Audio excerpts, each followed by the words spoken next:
2 Timoteo, verse 1 to 13. Kaya nga, anak ko, magpakatatag ka sa tulong ng kagandahang loob ni Kristo Jesus. Ang mga narinig mo sa akin sa harap ng maraming saksi ay ipagkatiwala mo rin sa mga taong may katapatan at may kakayahang magturo naman sa iba. Verse 3, makibahagi ka sa hirap tulad ng isang mabuting kawal ni Kristo Jesus. Ang isang kawal ay hindi nagiging abala sa mga bagay na walang kaugnayan sa pagiging kawal. Sa halip, sinisikap niyang mabigyan ng kasiyahan ang kanyang pinuno. Verse 5, hindi maaaring gantimpalaan ng isang manlalaro kung hindi siya naglalaro ayon sa mga alituntunin. Ang magsasakang nagtatrabahong mabuti ang siyang dapat unang makinabang sa bunga ng kanyang pinaghirapan.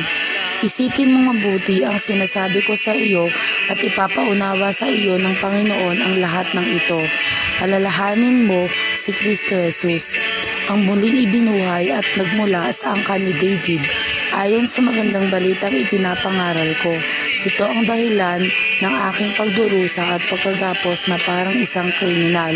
Subalit hindi kailanman maigagapos ang salita ng Diyos. Tinitiis ko ang lahat ng bagay alang-alang sa mga hinirang ng Diyos upang magkaroon sila ng kaligtasan at walang hanggang kaluwalhatian mula kay Kristo Jesus. Totoo ang kasabihang ito.